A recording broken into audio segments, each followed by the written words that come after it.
Novas concentracións nos centros de saúde de Aguiño e a Pobra. Dende a plataforma anuncian que estudarán novas medidas de presión para lograr o que levan solicitando dende hai meses. Seguen as concentracións da plataforma en defensa da sanidade pública do Barbanza. Esta mañá, decenas de veciños volveron a reunirse nos centros de saúde de Aguiño e da Pobra do Caramiñal por problemáticas que veñen arrastrando dende hai meses. Dende Aguiño concentráronse fronte ao centro de saúde para demandar a cobertura do 100% das prazas dos facultativos. Dende a plataforma aseguran que a pesar dos esforzos desta última tempada non ven melloras na situación, senón todo o contrario. Aquí concentrándonos, en vez de ter melloría, temos peor, vamos a peor. Porque antes ainda viña, a semana pasada ainda estaba vindo un médico por 4 horas, pero esta semana xa non a mandaron. Está unha sola doutora para atender as dúas das plazas, non? E está desbordada, porque veñen urgencias, e urgencias sabes que sempre se tarda un poquinho máis, porque eu ayer comprobino, porque tuve que vir ao médico, estaba que rompía, a doutora non daba máis de sí, porque incluso estuvo enferma por culpa da presión que ten. É moito o que ten encima dela. E nós queremos que dunha vez nos escoiten e nos manden os 2 médicos que nos corresponden para aquí.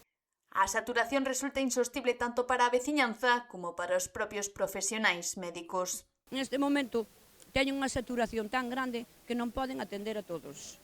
Entonces, isto que implica? Implica en que saturemos os PACs. Os PACs e as urgencias do hospital. Porque o médico de cabeceira evita moitas veces ir a un PAC ou ir a urgencias.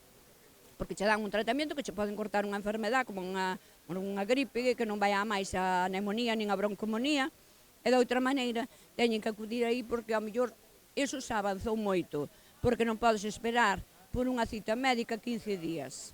E no centro de saúde da Pobra a situación non está mellor. A veciñanza pobrense volve a solicitar a apertura do PAC en quenda de tarde, xa que no que respecta á actualidade só está dispoñible pola noite. Os usuarios que se atopen cunha emerxencia vense na obriga de acudir ao centro de saúde de Ribeira ou ao hospital comarcal, causando así unha maior saturación. Hai moitas máis urxencias pola tarde que pola noite, pero moitísimas máis.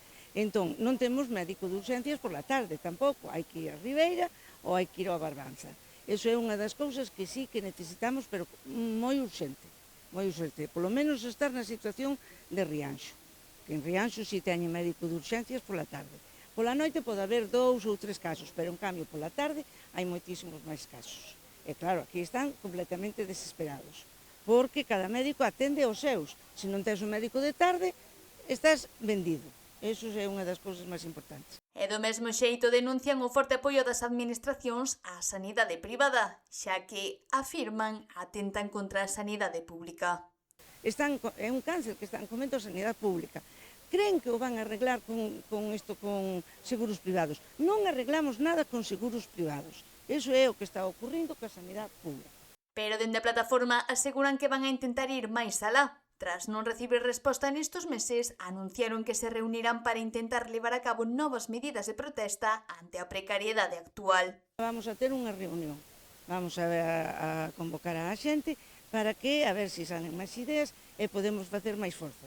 Porque está visto que non nos dan por escoitado, por moito que gritemos, e que a Xunta fai o que lle dá a gana. Vamos a ver, eles din que non teñen médicos. Eso non é certo. Eso non é certo, o que sí, porque hai as plazas que de médico de familia están sen cumprir en Galicia. Vamos a ver se facemos unhas reunións para ver se podemos ir facendo outras cousas, para a xente non se cansar, ir innovando. Incluso están me pedindo moita xente a facer outra vez unha manifestación grande por todo o pueblo como fixéramos e volver a colgar outra vez todo o mundo as pancartas, porque agora no verán ven a xente veranear aquí e iso é feo, non é feo para o pueblo, o feo é para a Xunta de Galicia, que están vendo a precariedade que temos en todos os pueblos, que estamos abandonados totalmente nas mans. Para analizar todas estas cuestións, animan a cidadanía a acudir á Asamblea Aberta que se celebrará o vindeiro mércores ás 8 da tarde no Cine Alma.